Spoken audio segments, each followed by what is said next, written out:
අපි හැමෝම Stranger Things TV series එකට කැමති. 80 දශකයේ vibe එක, 11 ගේ බලය, මයික් ඇතුළු ඒ සෙට් එක වැක්නා එක්ක හැප්පෙන විදිහ, ඒ සෙට් එකේ තියෙන බැදීම, වැක්නාගේ භයානකකම.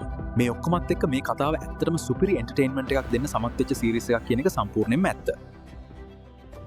ඒත් පොඩ්ඩක් ඉන්න.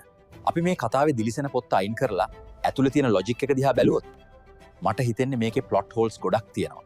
හැබැයි මාව වරදවා වටහා ගන්න එපා. මම මේ කියන්නේ නෑ අපි movies or TV series බලද්දි 100% තාත්වික වෙන්න ඕනේ, හැමතිස්සෙම තර්ක කරන්න ඕනේ කියලා. අපි දන්නවා මේක sci-fi කතාවක්. අපි මේ කතාව බලන්න පටන් ගද්දිම අපේ ඔළුවේ අත්සන් කරගත්ත ගිවිසුමක් තියෙනවා. අපි පිළිගන්නවා upside down කියලා ලෝකයක් තියෙනවා, Demogorgonලා ඉන්නවා, 11ට බලයන් තියෙනවා කියලා. අපි ඒ universe එක, ඒ concept එක respect කරලා තමයි කතාව බලන්නේ. හැබැයි ගැටලුව වෙන්නේ මෙතනයි. යම් නිර්මාණයක ඒ ගොඩනගපු යුනිවර්ස් එක ඇතුළෙම ඒකේ සිද්ධි එකිනෙක පරස්පර වෙනවා නම්, ඒ ලෝකයේ ඇතුළෙම අපිට doubts ඇති වෙනවා නම්, අන්න එතනදී ඒ නිර්මාණයේ ගුණාත්මක බව ගැන ප්‍රශ්න ඇති වෙනවා. ඉතින් ඒ වගේ ප්‍රශ්න ටිකක් ගැන කතා කරන්න තමයි අපි මේ සූදානම්.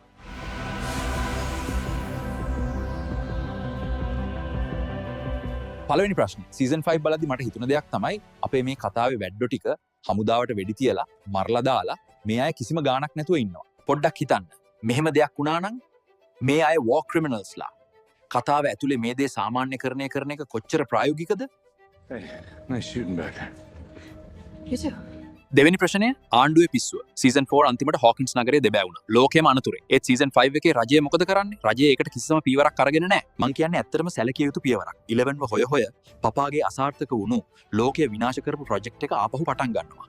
මේක හරියට ගෙදර ගිනි ගද්දි ඒ ගින්න නිවන්න භූමි තෙල් ගහනවා වගේ වැඩක්.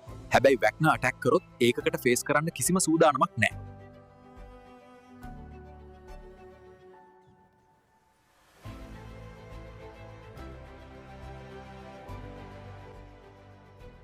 Stranger Things universe එකේදී වුණත් ලෝකයක් විනාශ වෙද්දී බලධාරීන් season 5 එකේදී හැසිරෙන විදිහ ඊට වඩා වගකීමකින් වැඩ කරන්න ඕන කියන එක common sense දෙයක්. ඒක fantasy එකක් වුණා කියලා මෝඩ වෙන්න බෑ.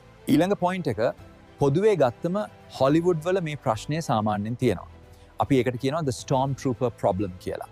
ඒ කියන්නේ main characters වලට මොනවා හරි වුණොත් විතරයි ඒක ප්‍රශ්නයක් වෙන්නේ. හරියට හමුදාවේ වුන් කියන්නේ නිකම්ම ඉලක්කම් ටිකක් විතරයි. පසුබිමේ ඉන්න මිනිස්සු මැරෙද්දී අහක බලනවා. හැබැයි දන්නවද හොඳම දේ මොකක්ද කියලා? කතාවේ action logic.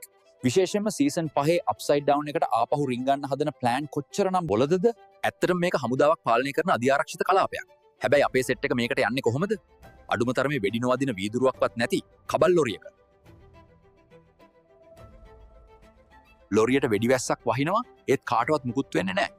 අර ප්‍රොෆෙෂනල් සොල්දාදුව හැසිරෙන්නේ හරියට නිකන් අද ඊයේ තුවක්කුවක් අතට ගත්තේ වුන් වගේ. ඒත් අපිට පිළිගන්න බෑ තුවක්කුව වලින් තියෙන වෙඩි උණ්ඩ ලොරි බොඩි එකේ හැප්පිලා නිකන්ම බිම වැටෙනවා කියන එක. මේ වගේ අවස්ථාවලදී තමයි ප්‍රේක්ෂකයාට දැනෙන්නේ කතාවේ තියෙන ස්ටේක්ස් බොරුවක් කියලා. ඉතින් මේ වගේ plot holes සහ logical failures දිගින් දිගටම එනකොට කොච්චර CGI තිබුණත්, කොච්චර hype එකක් තිබුණත් අපිට කියන්න බෑ ඒක perfect නිර්මාණයක් කියලා. ඉතින් අවසාන වශයෙන් කියන්න තියෙන්නේ Stranger Things කියන්නේ හොඳ entertainment එකක්. ඒකේ විවාදයක් නැහැ. නමුත් season 5 වලට එද්දී ඩ්‍රාමා එක වැඩි කරන්න ගිහින් logic එක සහ writing එක ගොඩක් දුර්වල වෙලා තියෙන බවක් තමයි පේන්න තියෙන්නේ. ඔයාලට මොකද හිතෙන්නේ? මම මේ කියන දේ වැරදිද? නැත්නම් ඔයාලටත් මේ දේවල් හිතුණාද? පහලින් කමෙන්ට් එකක් දාගෙන යන්න.